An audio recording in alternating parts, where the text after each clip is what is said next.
ตูให้แด่มือสั่นวันดีเพื่อนฝูงและเฒ่าแก่พร้อมพากันแห่ลูกเขยแม่เข้ามา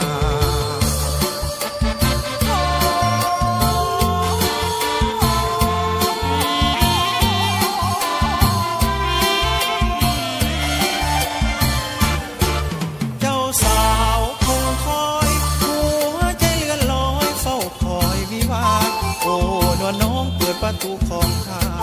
โอ้นวลน้องเปิดประตูของข้าเตรียมเข้าวิวาสมปรารถนาดังใจ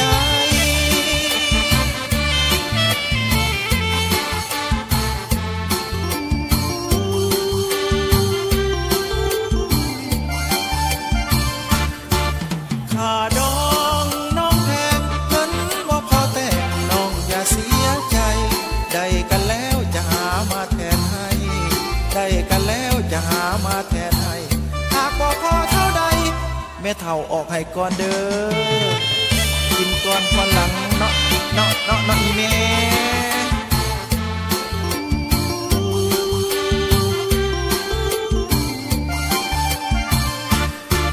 เจ้าบ่าวแต่งกายใส่เสื้อสีไผ่นุ่งเสื้อไหมเบียงแพ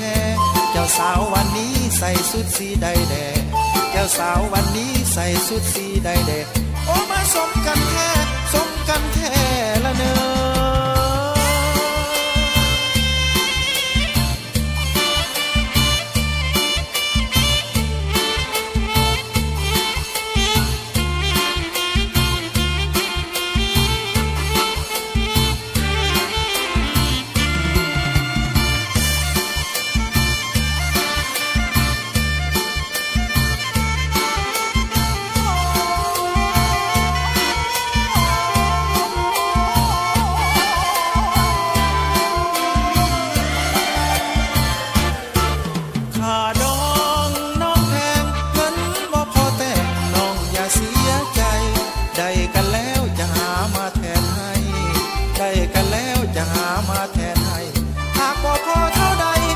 แม่เฒ่าออกให้ก่อนเด้อ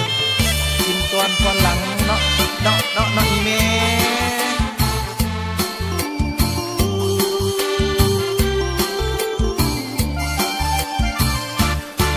เจ้าบ่าวแต่งกายใส่เสื้อสีไผ่นุ่งเสื้อไหมเบียงแพเจ้าสาววันนี้ใส่สุดสีใดแดงเจ้าสาววันนี้ใส่สุดสีใดแดงโอ้มาสมกันแท้ละเนอ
กันแห่ลูกเขยแม่เข้ามา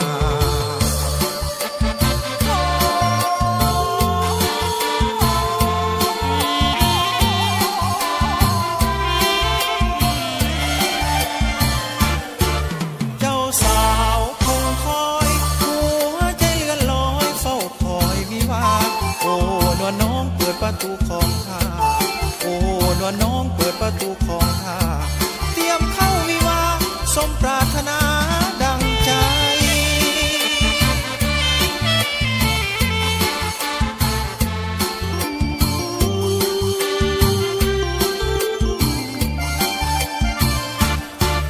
ข้าดองน้องแพงเงินบ่พอแต่น้องอย่าเสียใจ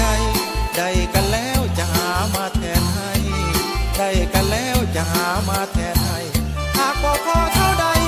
แม่เฒ่าออกให้ก่อนเด้อกินก่อนพอหลังเนาะอีแม่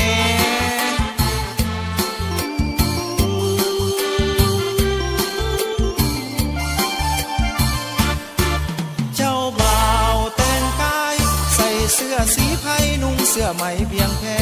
เจ้าสาววันนี้ใส่ชุดสีใดแดงเจ้าสาววันนี้ใส่ชุดสีใดแดงโอ้มาสมกันแท้ละเนอ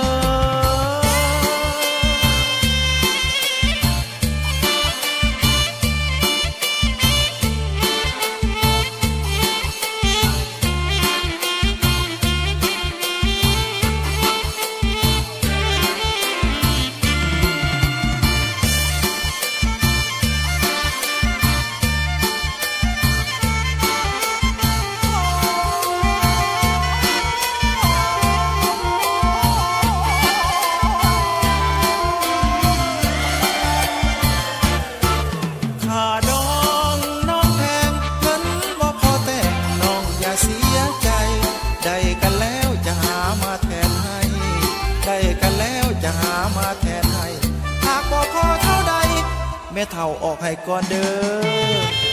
กินก่อนพอหลังเนาะอีแม่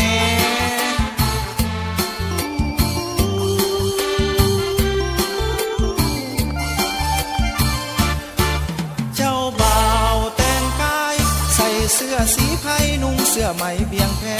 เจ้าสาววันนี้ใส่ชุดสีใดแดงเจ้าสาววันนี้ใส่ชุดสีใดแดงโอ้มาสมกันแท้ละเนอ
ลูกเคยแม่เข้ามา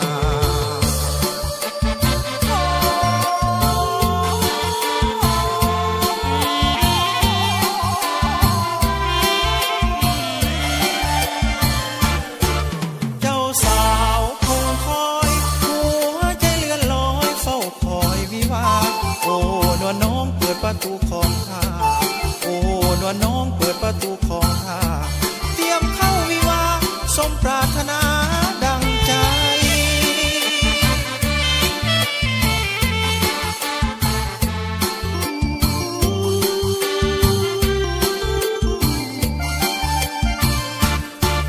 ข้าดองน้องแพงเงินว่าพอแต่งน้องอย่าเสียใจได้กันแล้วจะหามาแทนให้ได้กันแล้วจะหามาแทนให้